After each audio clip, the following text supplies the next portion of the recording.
Welcome back into the Little Engines small business support community. I'm Kevin Bulmer, and I'm really excited to introduce you to Salacia Pandey, who connected with me, well, it was a couple of weeks ago from right now, at BizCon in Mississauga. I was there to give a keynote talk in what they called social media school. And our NSM brand media team had a display there, actually the debut of our little train that we were running around our display table as well. And Salacia was kind enough to come over and say that she resonated with some of the contents of the talk, and that we had a lot in common in terms of how we view marketing and business development, and that she has a lot of experience and a lot of passion for copywriting and email marketing strategy, which is an area that I see great opportunity and have not been, well, copywriting, I think we do all right with our team. But it's something that's a constant craft that you're always looking to try to get better, and at least for us, sound more human rather than sound like how copywriting and marketing sounds. And email is a huge opportunity that we are having a lot of success with for some of our clients, but sometimes leaving our own stuff unattended or not as attended as maybe it should or could be. And so Salacia and I instantly kind of had a connection, and we're interested in what each other did. And as we were just launching this Facebook community, one of the things that I've wanted to do right from the start is to make sure that we have multiple voices and that we celebrate and share each other, and we help each other and we learn. And what better way than to get other members from our community involved? And so I reached out to Salacia and said, hey, how would you like to metaphorically jump out of the airplane with me and see if we can figure out how to open the chute on the way down? And she never even hesitated. She said, sure. So let's push her out of the airplane. That sounded a little bit dire and foreboding, but what I meant to say, Salacia, was thank you for your time and for your kind spirit and your energy, and for joining me here. I just pronounced it all wrong, but no, you're great. That was an amazing introduction. Thank you, Kevin. It's really cool to have the opportunity to chat with you. What was it about the BizCon presentation that resonated with you and what you do as a copywriter and an email marketing strategist? Why did you feel like you wanted to come up and talk with me? Okay, first of all, you're an amazing public speaker. Thank you. Think I told you that you reminded me of like the TEDx speakers, just how confident you were on stage, and you had so much, the way you wove storytelling into your presentation. I loved how you talked about the tortoise and the hare story. That was great. And it made everyone, at least even I was there in the audience, and I could see what the people around me were kind of feeling. Everyone was hooked. So you were amazing. And apart from that, I just loved the context of your presentation as well. So it wasn't just about like, we're going to have a sale here. You kind of talked a lot about how you can actually connect to your ideal audience. And you spoke a lot about what you did as well. I just thought you were great, the way you interwove everything together. And that's why I approached you. That's really kind. Thank you, Salacia. I appreciate that. Your eyes were dancing around when you came and spoke to me, because it seemed like we had a natural synergy in terms of the way that we saw and see communicating small business. As you'll know, because you saw the talk, I'm not interested so much with what I do in trying to create social media influencers, or I think this idea of that if we're going to be on social media as business people, that we need to have tens of thousands of followers and get all these likes and be on top of the latest trends in order for us to justify our existence on these channels. I see communicating and connecting with other people as kind of a different application using these same tools. But the question that I get from people in small business isn't about algorithms and trends and conversion rates and pay-per-click and cost per lead and all that. The question I get the most by far is, what do I say? That's what people ask me. What do I say? We don't know how to communicate. And that falls, I think, right into your wheelhouse. So before we start to dive in a little bit more specifically to email marketing and and some copywriting tactics and how do we turn words into profit. What kind of questions do you get? Like, I'm wondering about, like, what is a copywriter? What is copy? Do you hear things like, what do I say? How do people approach you? Well, the funniest one that still gets me is, so are you like in the legal field, like, a copywriter? Oh, The copyright issues. And I had someone recently who actually told me that they dealt with a copywriter before, and we had a whole conversation. At the end, I realized the person's talking about someone in law, and then it was so funny when I realized. I was like, oh my gosh, that's not what I do. So yes, a lot of people do have questions about what copywriting is. And even when I started, I had no idea what it was. So it was definitely eye-opening that this even exists. So I guess a better way to put it is a strategist, of someone who strategizes with the words that you put on your page. Like, a lot of people don't, like you said, a lot of people are confused about what their messaging should be. What do you even say? How do you even communicate it to people? So what I do is I help with the strategy. I don't just help with the writing part. I would actually do the market research. I would be there and see who your competitors are. I would analyze all of those things, even interview people. And I think that's where we really connected, even at BizCon, was you really understood that we really need to get data in our words. And I think we're going to talk about this a bit later, about how writing pretty words is just not good enough. You need the data-driven copy. pretty words. Yeah, if it doesn't sound, I mean, if it sounds like marketing, that's one thing. But if it's not how human beings actually communicate and connect with each other, the kinds of human beings that we like to connect to, Yeah. then doesn't matter how pretty the words are, right? Well, let's dive into some of this. Let's talk about email marketing. And what I've got here on the slide is a phrase that you mentioned to me in one of the emails that we traded, where you called it a money-making gold mine. So let me start here. What would you say to people who say, well, email is dead? Nobody looks at email anymore. Email marketing is a waste of time. Because I hear that too. I'm guessing you must hear that Yeah. sometimes. How would you respond to that? So a couple of things. First of all, how many accounts have you heard of? Like, you have Instagram, you have TikTok. How many times do those things get shut down and banned? How are you going to connect with your followers? You have to have a place, like your space on the internet, where your followers will come to you in kind of a way where they're grandfathered in.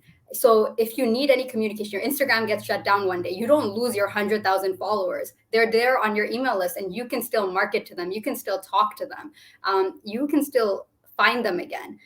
Even with YouTube, or so many times, like some copyright issues, something happens that a channel can get shut down and you lose everybody and you have no way of finding them again. So that's number one. That's just why an email list is still important. And everyone still uses email. It's 2023. I get it. Social media is on the rise. Everyone's like on TikTok, on Instagram. But emails are still being used in jobs. Emails are being exchanged. If you're even applying for a job interview, you don't get contacted on Instagram usually. You get contacted on your email. So everywhere you go, people ask you for your email. That is one way. Like, you might be on Instagram, someone else might not. You might be on LinkedIn, someone else might not. But email is like a medium that almost everyone, I would say 99% of people have. And that is one surefire way you can communicate with your audience. So that's number one. So about the revenue and money making part, because everyone has email and most people do check their emails every day. I don't know how many times you get all of those shops you subscribe to, all those e-commerce stores. I actually do the email marketing for them. So I can see exactly how well these things convert. You have an email list for your business and you get people on that list, but you'll also, when you get people on that list, you don't want to just leave them hanging. You want to be able to send them through an experience, a journey, kind of like a story. You want to be able to take them through, what is your brand? So that's what we call a welcome sequence. So maybe you'll have 3 or 4 emails just about your brand and talking about your vision. And of course, in copywriting, we always say, make it about your customer. Even if it's about you, it's always about your customer. So you want to tie it in back to your ideal audience and your customer. And then you use different flows, different setups, different automations, different promotions to kind of just continue on with that journey and their experience with your brand. Okay, there's a lot to unpack there. Yeah. Thank you. There's a lot of really great information in what you just shared. And I want to mention to those who are with us in the live broadcast watching, if you've got questions of anything that Salacia has shared or something that you would like for me to ask her, by all means, add a comment in and I'll have a look at it and we'll do our best to integrate it into the conversation because above everything else, what we're here to do is to serve and to help and to try to provide helpful resources. A couple of different points that I'd like to maybe explore a little bit more fully. One of them that I made a note of right off the bat from what you were saying is relating to owning your audience. In fact, I've got an acquaintance who just recently had her YouTube channel just go dark. Oh no. No explanation. It just went away. I've seen that happen with a few people, and ultimately they've all been resolved. But the idea of owning the list is valuable, isn't it? I mean, that's something not to there's no one magic bullet, I don't think. Is there, Salacia? Like, but if you're going to have something and build up, I mean, you want to Exactly. have something that you own. Exactly. And your list is yours. Like you can, it's based on your own website, right? Whatever you decide to market to them. Of course, different email service providers have their own rules and regulations, but most of the time, it's very much less rigid than something like YouTube or Instagram or TikTok, where their terms are getting updated like every single day, and algorithms are changing all the time, and things are just like so like it's not really fixed. Whereas with emails, that's kind of evergreen. It's not something that will go away anytime soon. It is still the medium, like the central point of anything that we do. So emails are invaluable in that sense. And you always, if you have a business and you have leads coming in any form, whether that's through your Instagram account or through any other kind of, even if you're just like marketing, it's very important to just have them stored somewhere. And yes, an email list is a great way to do that. I've got a question from one of the people who is watching. On our end, by the way, everyone shows up because this is a private group as Facebook user.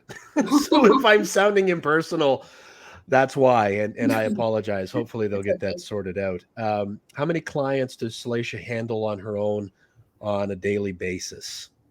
So it depends on the month. A lot of my email marketing is through monthly retainers, so it's not through per day. It's per month. So it depends on the month. I've gone as much as 5 to 6 clients, and I find that that's my sweet spot, especially if I'm juggling a lot of like their whole email marketing platform. But if it is bigger projects, I might take on less. Smaller projects, I may take on more. Like some people will just be like, "Can you do an audit for my email marketing system?" And I'll be like, sure, like that's something you can do in a day, right? That's not something you need a whole like monthly retainer for. So it really depends. Everyone has different needs. So I'm not sure if that answered your question, but yeah, so depending on how much you can handle, how much you feel you can manage your time, if you are looking into getting into that kind of work, then it's based on how much you know yourself and how much you can handle. Yeah, we've went through the same thing with are constantly going through the same thing with NSM Brand Media, where it started out where it was just me and then doing all the social media and brand story and strategy and all of that, myself and Mel, who's our main photographer. And then it gets to a point where you're managing all of that for different clients and you're over capacity, right? Yeah, exactly. But it's amazing how much you can systemize things once you start to get into a little bit of a rhythm and flow. And I want to get back to some of the key points. We do have another question about what are some of the services that she provides. Well, that's what this is about, right? Copywriting, email marketing, and email strategy and whatnot. And by all means, you can have that question answered if you visit Salacia on her website at conceptcopy.co. Is that how you would say it? Yeah, or just reach out to me. You can DM me on Instagram or Facebook, and we can have a chat about it, like what your needs are and if I can help you. 100%. And or start conversations here in the community. That's what we're Yeah, here for for. sure. So we're going to get into some copywriting things in just a moment. On the email front, a little bit more that I would like to unpack, because I was setting up of that. You'll hear people say, well, email is dead or nobody checks their email or any. I would contend nobody is too much of a generalization. Right. I don't know anyone, and I personally am not interested in opening or engaging with garbage and stuff that you're just trying to sell me on Right. the very first time that you open your mouth. Like if it's just one of the metaphors that I'll use sometimes, Slaisha, is if you ever grew up with one of the kids that you had in class, maybe this was just from my era. I grew up in the 70s and 80s. So I've been around a while. There was always a kid that would always go, "Can I have it? Can I have it? Can I have it? Can I have," like, didn't matter what. Another kid would bring a new, I don't know, toy or something to school. And this kid would always go, "Can I have it?" Or you'd pull out your lunch and, "Oh, look, I got a cool sandwich today. Can I have it?"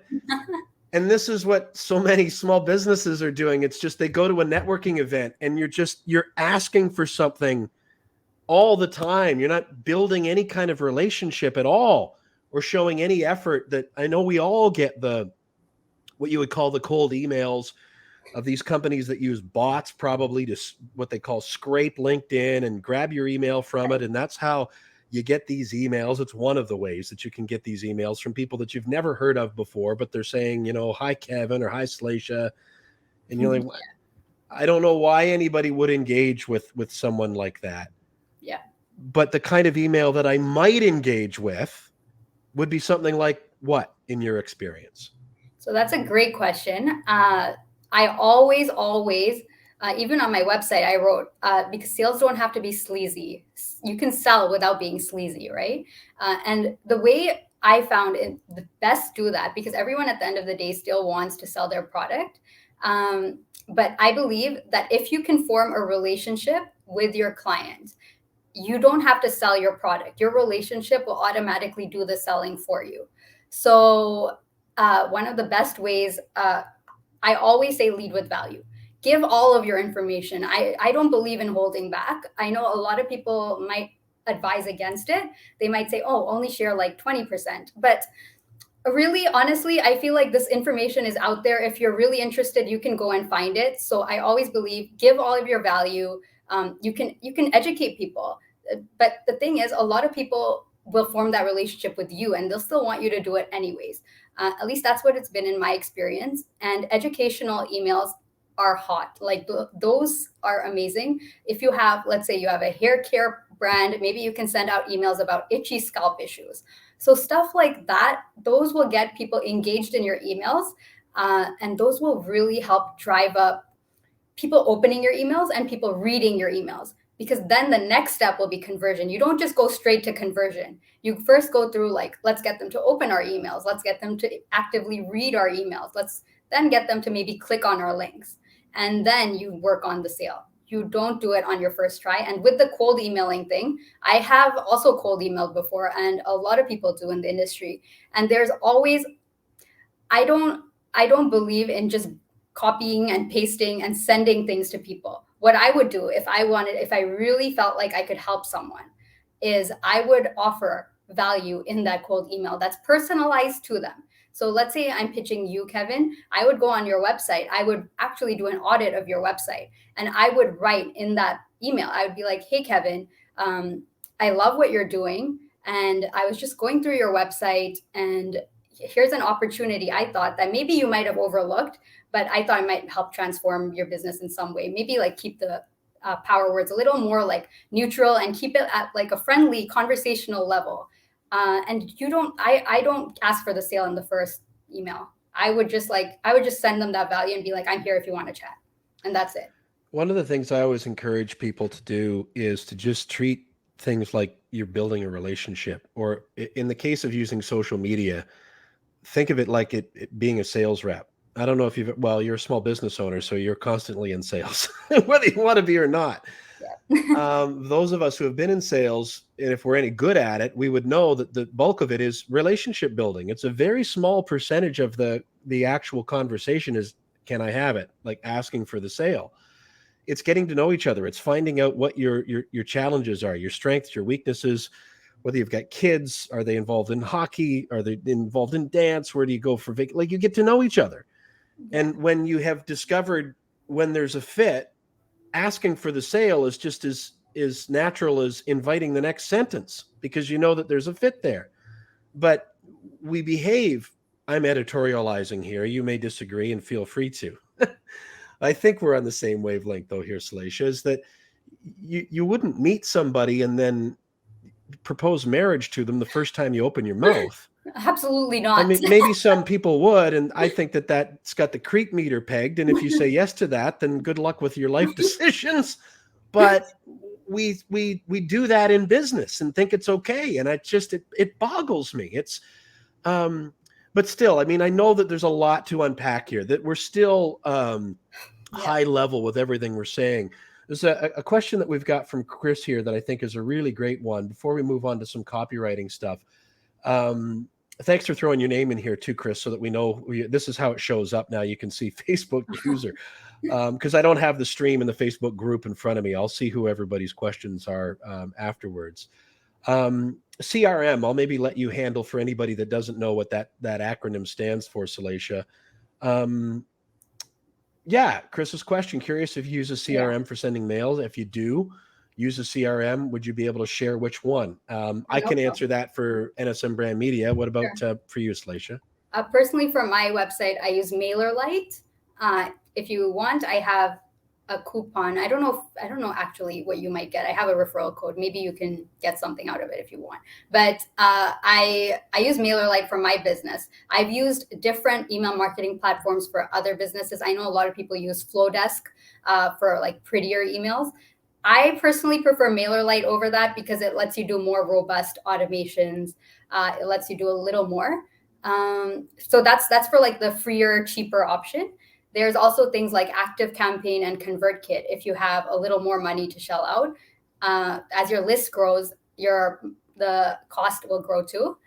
So that's the only thing. It depends on where you are with your business, how much you're okay with spending. Personally, I feel until you're ready to do some more advanced automation segmentations, you're willing to do a little more in that sense, you're fine with something like MailerLite. A lot of people use MailChimp. I don't like MailChimp. Yes. Yeah, and CRM, customer relationship management, right? And there's a distinction. And I also want to invite, for anybody who's watching, or if you come back and see the recording, and if you use one of these tools, feel free, and I encourage you to add that into the comments so that you can converse with each other and share your experiences, because that's huge. I mean, why take something on all on your own if someone else already is a little bit further down the road and can let you know maybe what that looks like? So as a CRM, I think, like what Chris is saying, there are a couple of different ways to look at it, because, Salacia, we're talking about email marketing here in this part of the conversation. So you've mentioned like ConvertKit and MailerLite and whatnot.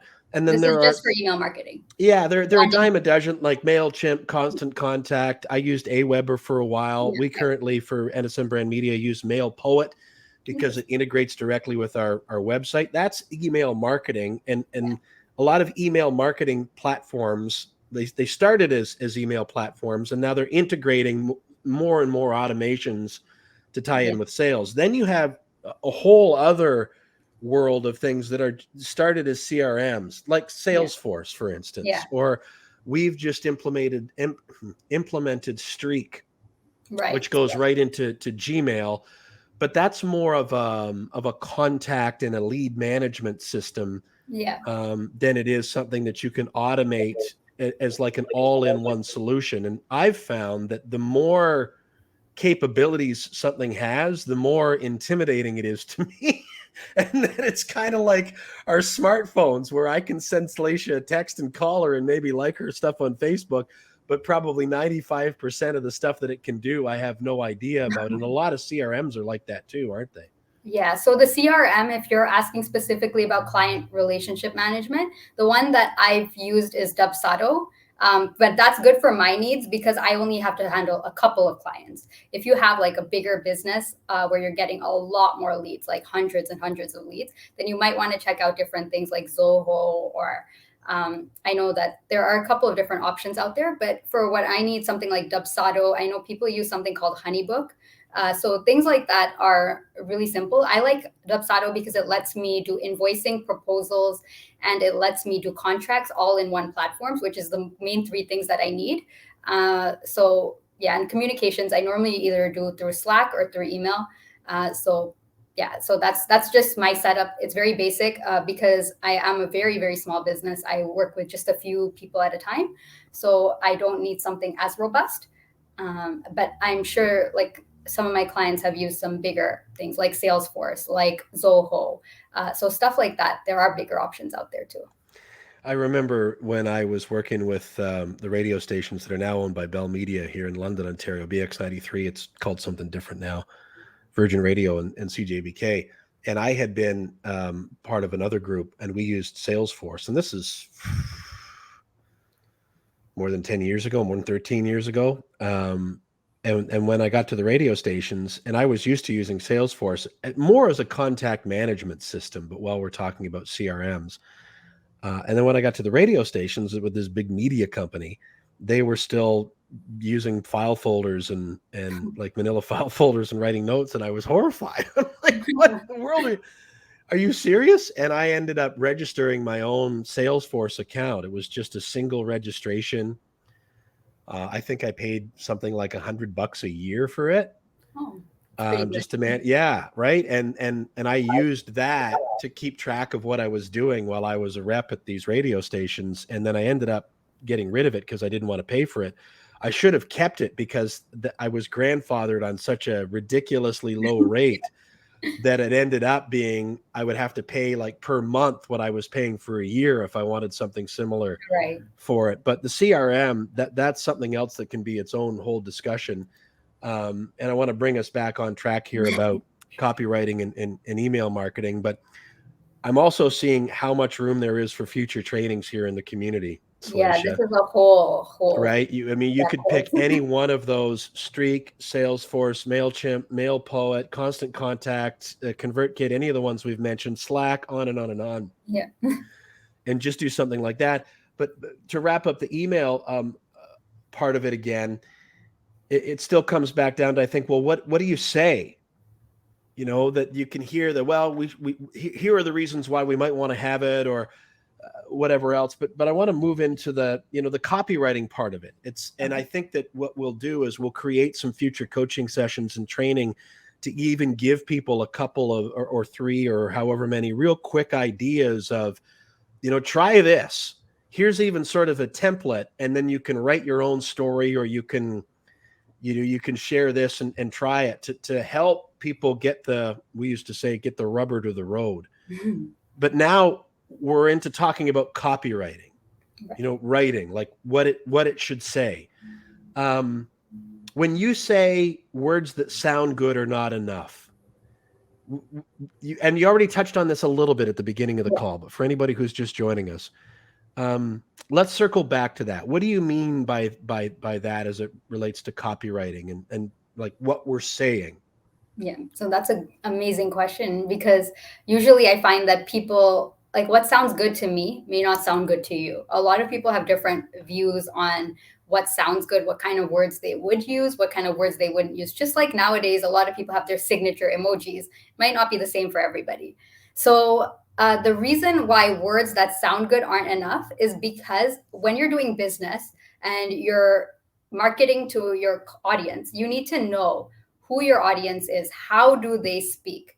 You can't just write based on the pretty words that you've heard of or what sounds great based on what you think. You have to actually collect that data from them. So you would go to them if you can, then send them surveys, send them even interview them face to face if you can. Listen to them. Just listen to them. Listening is a great skill in itself. What are their common problems? What are their common pain points? Where are they struggling? How do they talk? How do they even define what they're talking about? And you use that language exactly as they speak it. You use that in your copy, and that is a game changer. That is. Okay, I'm going to jump in and interrupt you here because I want to just bow down at the altar of Salacia and ask anybody who finds this to rewind that and listen again to what she just said. Like, listen to not even just how they talk, but listen to how you talk. And then look at how we communicate our businesses. And they're not the same thing, are they, Salacia?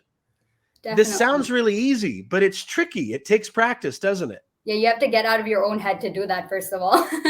And you have to stop judging yourself, because if you start to write an email, you can tell I care about this because I get all fired up. I love it. And if I'm hijacking you, just, That's fine. I'm trying to think of what would be the equivalent of like slamming the phone down or slamming the door shut or throwing something at No, me. I guess I it would wouldn't just do be that. Don't worry. leaving the call, and we don't want you to do that. But this is trickier than it sounds. Mhm. I always challenge people, the way that your website reads, your about me section, or the way that your social posts for your business pages or whatever else, is that how you actually talk? Or is it some version of how you think it should sound or you think it should read? And that sounds really simple to say, doesn't it, Salacia? But it's tricky.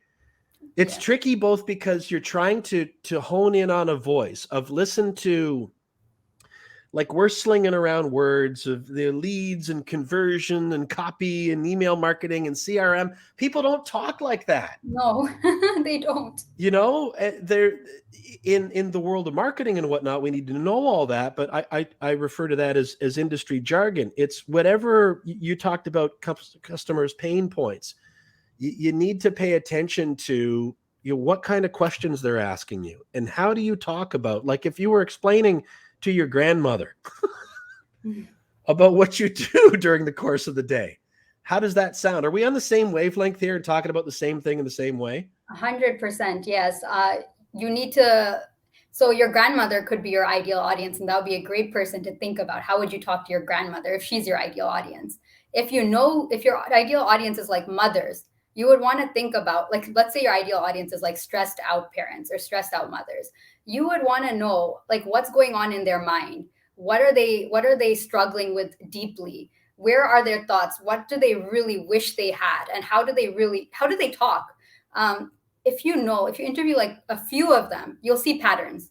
And these are the things. I know AI is a hot topic right now. These are the things that AI cannot do, which is do this strategy, which is figure out how does the ideal audience like really, really, talk, and what are the patterns. If you have samples, you can probably run it through AI, and AI can pick and choose it, but it doesn't generate this kind of intelligence, which you need to actually go out there. You need to listen. You need to be aware, and then you can collect it and integrate it into your processes. We've got some great points coming from Chris, who asked us about the CRM. Chris shared a little bit of his own. I don't know what it looks like for you. I just covered up Salacia there. I didn't mean to. Let me try another view. That's fine. No, I just made it worse. Okay, I'll go back to how it was. Chris talking about referencing HubSpot, Zoho, Salesforce. Yeah, it looks like he's got some experience, and I encourage you to look in the comments and connect with Chris. This is why we're creating community, not so that we can just broadcast at you, but so that we can start conversations and we can start collaborating, and we can help each other out with conversations like this. I really appreciate these comments as well from Chris. This is such a great point you're making, Chris. Right.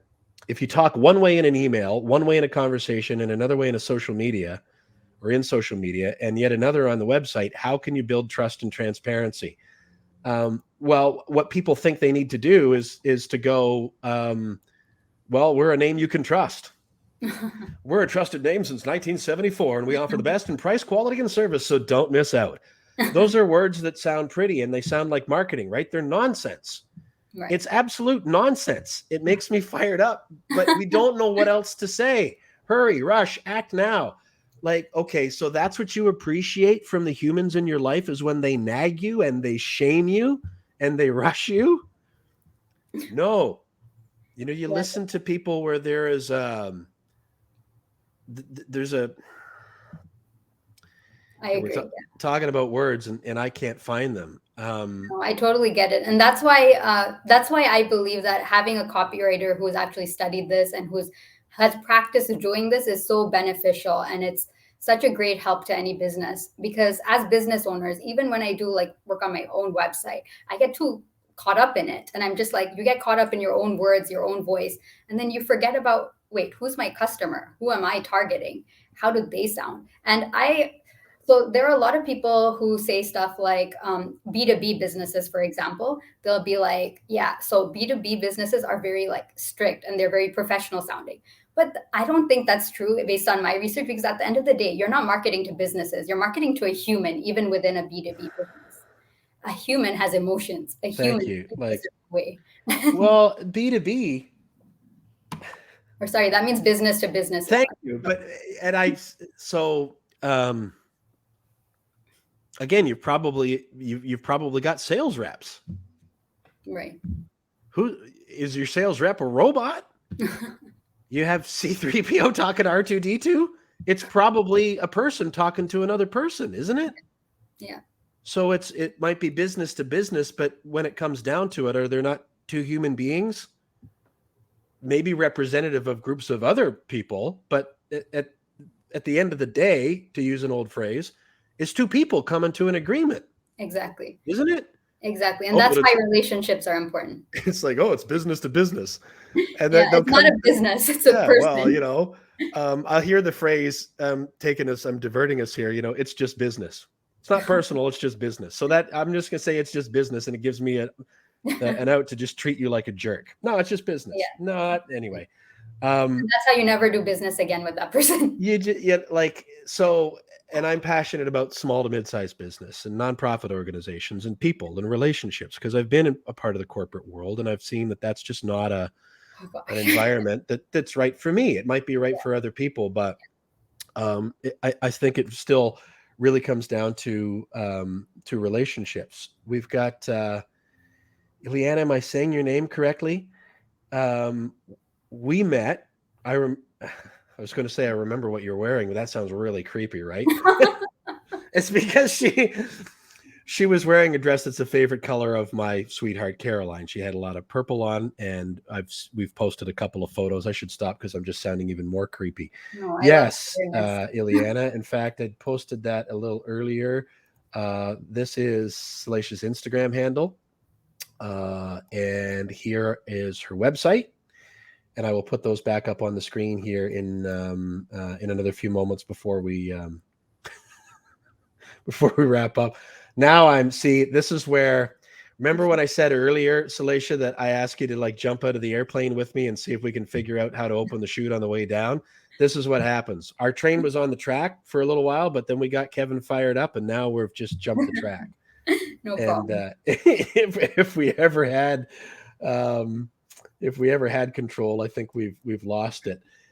Breaking the habit of writing multiple ways can be hard to do. Amen.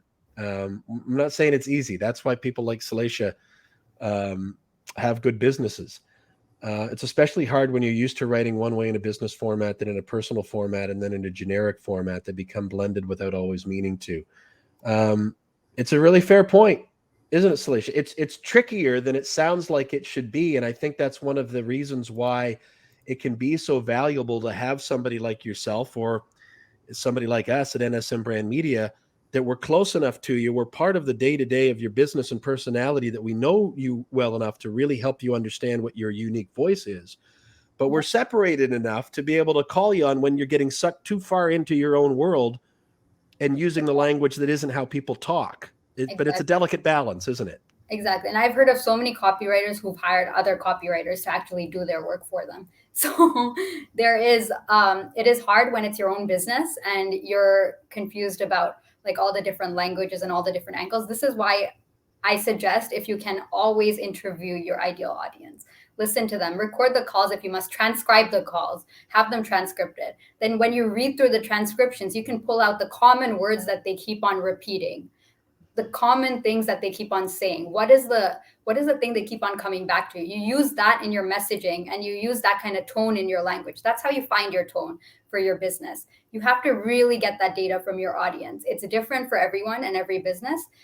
Some businesses, they cater to, like, a mom would have a different style of talking. Like a really stressed out mom, let's say, would have a different style of talking than someone who's like a business owner who's just like, I don't know, like he has a different type of business model.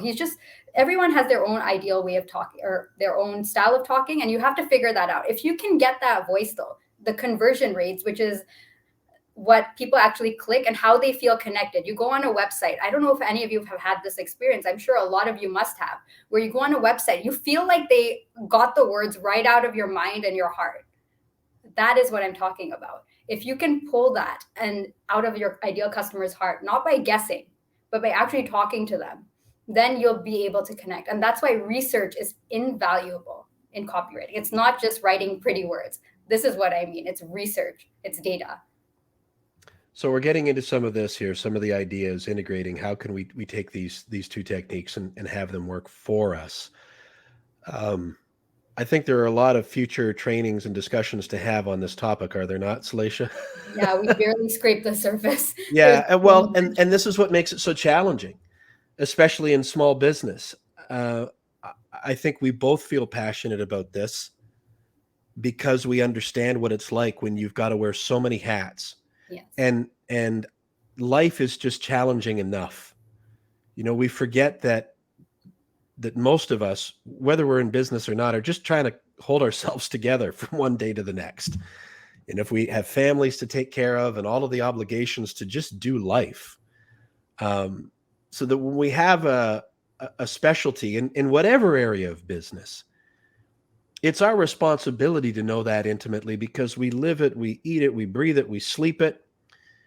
But one technique that I would strongly encourage anyone to do in whatever business you're a part of is to just be aware of that and understand that those people don't necessarily talk like that. They're not thinking about you. I would even go so far as to say, I'll use myself as an example.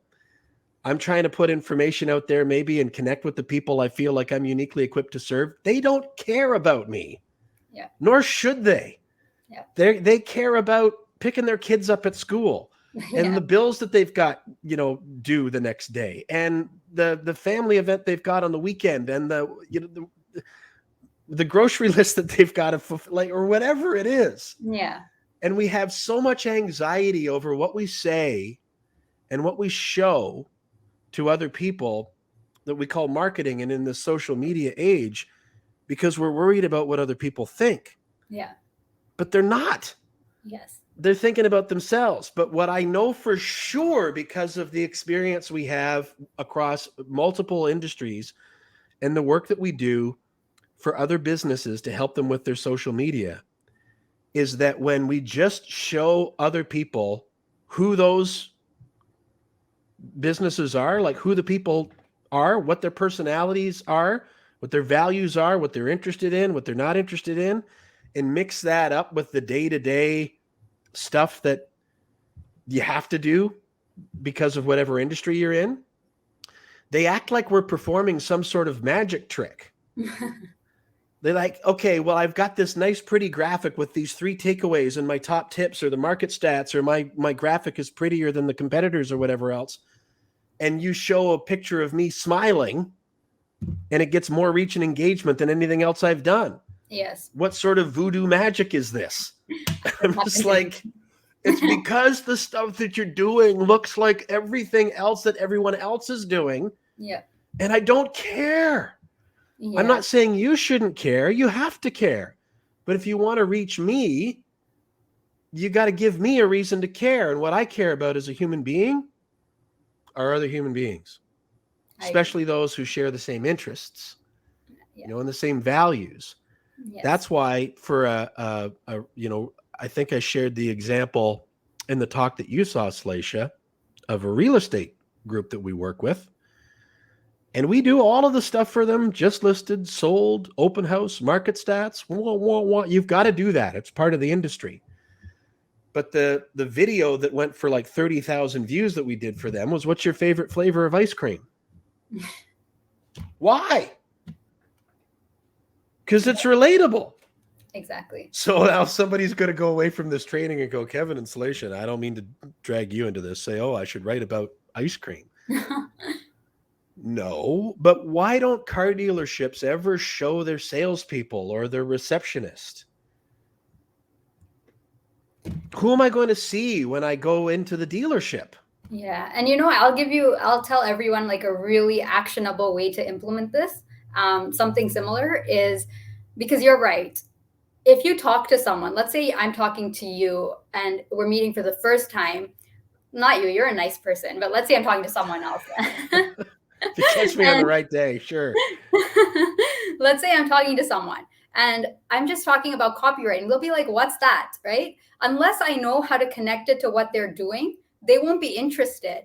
And this, in a similar way, unless you're connecting it to your audience, they won't be interested. So one simple way that I use, and I all like, this is like something that's like a game changer. People will probably, they won't like that I'm sharing all of these things so openly, but like I said, I always lead with value, and I believe that relationships are more important than any sales. So so always, if you ever write a sentence, let's say I write, hey, let's do a website audit, for example. Why do you want a website audit, right? You want to always write. So the two key phrases are in order to or so that. So always end your sentences with in order to or so that. So if that makes so let's say I'm selling ice cream. Hey, the strawberry flavored ice cream is great. You're looking at me and you're like, I don't care. Or you can be like, hey, this ice cream is great. Why don't we try it so that you can cool down on a warm summer day? That is a lot more valuable. And you might actually go like, oh my God, I'm actually feeling hot. And that ice cream can cool me down. It's always about the customer and what they're feeling. So always include things like so that and in order to sentences. Don't ever just say, hey, here's ice cream, buy ice cream. Hey, here's ice cream. It's great so that you can do this. This is so you always want to indicate some kind of transformation for the client. And the key phrases to do that are so that and in order to, or some variation of that. I hope that was clear. I absolutely love that. And I want to add a couple of things onto that, but I want to share a couple of these comments with you. That you made an incredible point with referencing neuro-linguistic anchors. And I echo that. And we're going to do a lot of videos like this to give you all kinds of ideas of what to say, how to say it, why, so that if you can even pick up one little hook, like what Salacia just said, and put it to work for you. Here's another thing I feel strongly about. You could use the trick that Salacia just gave you and put it in like every single caption for your social media and for like a month straight. And you're going to have all of this anxiety flare up because you're going to think that people are going to notice and call you on it and whatever else. You're already shaking your head no, right? That falls back to where just they're thinking about themselves. We don't need 100 different ideas. We need one or two good ones, and then we implement them until we feel comfortable with them and get them working really well. Here's another good one, Salacia, that Chris has added. Make a connection. Went on a Zoom call. What is your favorite thing to wear on your feet? Just cognitive dissonance, right? You put something, give something or people something completely different. Exactly. Shock them. Yeah. You were talking about the ice cream there. Somehow it ended up with ice cream, probably because of the example that I planted in between your ears. One of the things here's a go-to if you're looking for a caption for your social media or the way to open an email or something like that. If you can just ask a question, and bonus points if you ask an open-ended question. And I'll tell you why. First of all, why ask a question? When you ask a question, you're by default making that communication have the opportunity to be about the other person as opposed to all about you. Remember, if you're communicating to me, just to be blunt about it, I don't care. Like, it's your job to give me a reason why I should care and interrupt what I'm doing. Well, if you ask me a question, it's an invitation. It's a validation. It's a reaching out of like what you say is important to me. Even if nobody answers it with a comment or an engagement, maybe on your social media or something like that, you've still asked. Yes. I can still answer the question in my mind. This is like if you watch a game show, and you're shouting the answers out, even though that you're not there participating, or you listen to someone call into a radio show, and only one person is answering the questions, but everyone who's getting ready for the day, brushing their teeth, or in their car on the way to work is playing along. Questions are powerful. They're even more powerful if you ask an open-ended question, meaning a question that can't just automatically be answered yes or no. So on the ice cream thing, if I say, do you like chocolate ice cream? It's yes or no. I don't know that asking about ice cream is the best question anyway, but since we're talking about ice cream, and by the way, I could really go for some pralines and cream right now. You've planted it into my consciousness, Salacia, or maybe I did it. What's your favorite flavor of ice cream, or even better, on a really hot summer day when a cold ice cream cone would really hit the spot, or however you say what, and you go somewhere, they got every flavor invented under the sun. What's your and we've asked a lot of people that for videos for their channels. What's your favorite flavor is better than, do you like vanilla? Yes or no. What's your favorite flavor is open-ended. Now I'm thinking about myself but you're the one who asked, right? So now I'm thinking about that as it relates to you, and we're starting to, I know this seems like a bit of a stretch. He's talking about ice cream. We're starting to create a little bit of emotional connection because of that engagement. You see what I'm getting at, Salacia? And I completely agree, yes. And when we do our surveys, like when we actually reach out to customers and do these interviews, I always ask open-ended questions for this reason. One of the key questions I ask is, if, let's say you have a product or a service and this customer has used it, like let's say you have a course and this customer has gone through your course, I would ask them, where were you when you made that decision to invest in this course? Where were you at? What was your life like? What was running through your head? Because you really want to understand where they were at that moment. And you don't just want to ask, like, were you sad? Did you not have budget? Like, those are very, like, it kind of limits what they can say and how much data you can get from them too. So if they do choose to answer, if you keep open-ended questions out, you extract more of their voice versus them just answering yes or no. I don't know why I'm laughing, other than the fact that I absolutely love this. And I really appreciate, if you're watching and you've shared some comments with us, thank you for going with us, because this is the beginning of the beginning of the beginning. That I'm passionate about just trying to help people and trying to help them get past these blocks of us thinking that we need to be something other than who we already are. There's so much there. Your own personality, your own values, your own interests, what got you into doing what you're doing in the first place, and who are you? I know for sure now, I always suspected, but I know for sure now with the work that we do through NSM Brand Media, that other people will connect with you on a business level from that. And what you're sharing here, Salacia, are your genuine experiences, and I'd like to think that I am too, in an effort to try to help. You know, and we can't do it all in one conversation, but definitely not. This is like a whole course in itself, like more probably. There's so much to learn. And that almost sounds like a sales pitch, like we're No, setting I don't have a you up course for on this something, side. but you've got to start the conversation somewhere, and it's this sort of interaction that really helps things land. That if you dig into something, you're going to take a little bit more away from it. In order to have a really memorable Zoom meeting, why not start with something fun, such as what is on your feet for the meeting? Do you think it would be a really engaging meeting that is memorable if you tried to start with an interesting thought so that your team is engaged right from the beginning? That's an interesting idea. Yeah, or you can also, the thing is, people are really nervous about like things like, you know what it is? If I get on a call with Kevin, based on just how our systems are wired, people are they're wired to assume like the worst. What's the worst that can happen on this meeting? So especially if it's got Kevin involved. I understand. So even Zoom meetings, it's the same thing.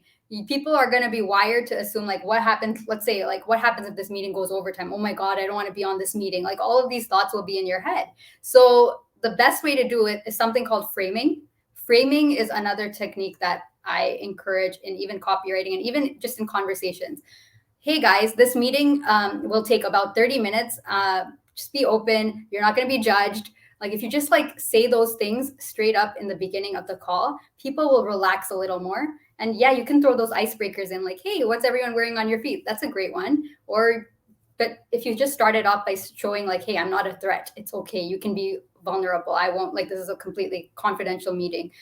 Usually with clients or customers that I interview, it always starts like that. So yeah. We this will sound a little bit like a sales pitch. We've got one of our events, our Little Engines live events coming up. Chris, you were there, I think, weren't you, at the first one in January? Where we try to present some uplifting and actionable information. See, that was industry jargon right there. That sounds like marketing. But we wanted to provide a way for people to create some connection and get to know each other. And it was the part that I was least sure would work. And I told everybody that from the stage. I said, I want to facilitate genuine discussions and have you leave this room feeling a little bit more uplifted and with a few other friends that you didn't know before you got here. But I don't know how it's going to go. It might be a disaster. Oh. So what we did was we mixed people up at different tables, and we did it in a way that took that decision out of their hands. I didn't ask, I told them, this is where you're going. And then what we did was we provided the things that we wanted them to talk about and then put them on a timer. And so it was almost kind of like a speed networking kind of a thing where, thanks for having me there on that. We got another one coming up on April 17th here in London. We started with, okay, go around the table and everybody just introduce yourself and say who you are and what you do. And because we need to let people know that. And then we put it on a timer, and then everybody went around the table and they just got now you don't have to think of something to say. You're not like, hi, I'm Kevin, and what's your elevator pitch? Which in real life we call pickup lines, and most of us think they're sleazy. I help XYZ do ABC so that they can do HYP, whatever. One of the things I asked them was, what did you want to be when you were growing up? Time, go around the table. Another one was, do you have any pets? And if so, what are their names and what do they mean to you? And if not, why not?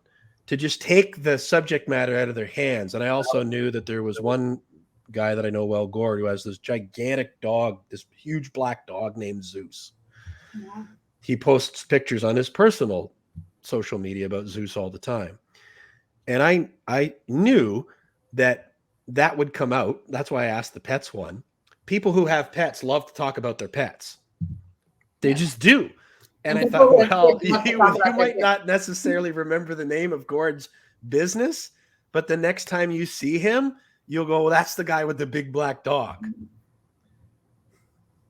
And the part that I was least sure about, which was the part that we've had people ever since we did that event saying, we want more of that. That was the easiest, most fun networking that we've ever done. Less of everything else, more of that. So Chris, if you come back in 2 weeks, there's going to be more of that. But that's what you're talking about, right, Salacia? Yeah. Just, getting into what is it that matters to other people and how do we connect on a person-to-person level. Exactly. And everywhere people go, they go there because they have some kind of problem or some kind of issue that kind of leads them there. They're not there just randomly, right? So if they are coming to networking events, if they are coming to different places, or they are coming to your business, then they're there because they have a problem and they're looking for a solution. This is going to be like another lesson. So I won't get into it, but I'll just lightly mention in copywriting, there's something called the stages of awareness. So they go from completely unaware to 5 different stages where they are completely aware of who you are or what they need. So there are different stages of awareness. If they're already on your website, they're already searching kind of about what you do, they already know that they have a problem and they're just looking for the solution. So there are different ways you can even talk to people or frame different things depending on where your customer's level of awareness is. And that's why there are all these marketing funnels too, because you take someone, let's say you run some Facebook ads for people who are not even aware. And then that makes them kind of aware that, hey, maybe I do have that problem. And then they go on your website to seek a solution. And that's where the whole funnel psychology comes into play as well. And it's great that you mentioned your event, Kevin. I think I told you I'm also hosting a summit in July for CEOs and entrepreneurs. This one's virtual though. So I will definitely Why need you to. put your hand up like that? I will No, like definitely. this. This one's virtual. Yes. Anybody can come. Well, for sure. And it's also international. So anyone from all around the world can show up. Amazing. And yeah, so if anyone wants to know more about it, you can sign up to my mailing list on my website. I would encourage you to do that, if for no other reason but to see what she sends out. Yeah. I mean, it's Steal her ideas. it's like the classic case of you do things for your clients that you're not really implementing into your own business. So Right? don't steal my ideas. I'll work on it though if Don't people sign steal up. my ideas. Because Well, there's nothing going on. it's one of the it's one of the things I remember we talked about in BizCon, or at BizCon, was we're guilty of the same thing here at NSM Brand Media. Exactly. And I'm like, I there's so much opportunity for us with communicating with email and whatnot, and we're not doing a good enough job, not because we're not capable, but because we're just attending to so many other things. So let's you and I connect and talk. So Salacia, I think this is the first of what I hope will be many conversations. I really appreciate everybody who has left us comments and participated. I wanted to get to this one. This is, I think, well said. Not talking about ice cream, you're talking about connection. This is where I think we overthink it. We're still, even though we're in business, we're still people. Yeah. You know, and think about all the way back to what, Salacia, you were saying at the beginning of the call, of listen to how people talk. Know your customers, of just, we don't even like, just break it down away from anything sort of professionally related, but just listen to people. Yeah. Try to get out of your own head and that day-to-day chatter. And it's more challenging than it sounds like it should be. So I hope I'm not sounding judgmental. I struggle with this every day. Challenging. Yeah. So it's like just moving the needle and sort of tuning it in by degrees. But when you start paying attention to the way people talk and what kinds of questions they're asking you and what sorts of conversations interest you, and just be a little bit more mindful of connecting or communicating that way, it will amaze you the difference that it will make, and how you'll stand out more with your messaging, because so many of the rest of us in business are all doing those, you know, what I call industry jargon or marketing speak, or that you've referred to as, you know, perfect words or whatever else that sounds like marketing, but it doesn't create any connection because it doesn't really mean anything to real people. This is in, I think I put this up before, so now I feel like I'm being self-congratulatory. I meant to click this one. Thank you for the kind remark, Chris, about our event. Yeah. I hope this has been valuable. If this is the kind of thing that you would like help with, by all means, reach out to me or reach out to Salacia. We could always jump on a coaching call. We are going to do lots more. We've got nothing but road ahead of us here. And we'll be doing coaching calls like this, and just what do I say? And there will be some that'll be more specifically, here are the takeaways that we're going to give you, as opposed to just kind of a conversation like what we've had here. This recording is going to stay permanently available here in the group, so come back to it whenever you like, for any of the takeaways with Salacia. Her website and her Instagram are both here on the screen for you to see. That's an hour that went by real quick. I know. I can't believe. And it was great speaking to you, Kevin, and with everyone around here. Whoever, the comments were so kind. I really loved it. Thank you. You guys can connect with me at any point on Instagram, on Facebook, on my website. There's a form there. You can just fill that out and get in my inbox too, whatever. I'm on LinkedIn as well. So you can find me wherever is comfortable for you. And if there's one thing you can take away from this, I would say the get out of your own head thing is a great one. I know that's hard, like Kevin said. So the first step I would do is incorporate those statements, so that in order to, that gets you out of your head a little bit. And then you can kind of take those steps towards, you just do it maybe like once a day. You make it a goal. I'll get out of my head once a day for like 5 seconds. And then you slowly build up like that. You take baby steps, and then that eventually lets you travel the whole journey. So 100%. And if you're working on something and you like another opinion, or you want some other ideas, or to collaborate on it, that's why we created this group. So go ahead and start a post, tag me in it, tag Salacia in it. We will be doing things where we jump on certain calls. Once we've got to know each other a little bit and understand kind of what this is, that we'll schedule from time to time just collaboration sessions so that you'll know, all right, we're going to have a few people live there that maybe have some ideas and experience that we can take this to, and we can throw it, around the horn with you and try to help you out.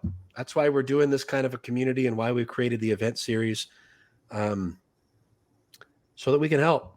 So I hope it's helpful. So Salacia, you've already started to understand, I bet. If you let me keep talking, I will. So I need to put the hook on myself. And I didn't know that we were going to go an hour, but I'm thrilled that we did. yeah, that's really valuable even for me. So thank you for having me on. Absolutely my pleasure. And I look forward to working on some stuff with you and sharing the results of that as everything goes forward as well. So let's leave it at that for today. I'm just going to check and make sure that we've got, we appreciate this. Thank you for joining us and interacting. And I love this. I wrote so that and in order to and posted it on my monitor. That's the kind of thing that, if you take the one thing away and you can just start to maybe incorporate it a little bit, then you've got something that you're equipped with that you didn't have when you came to this. And I'm happy.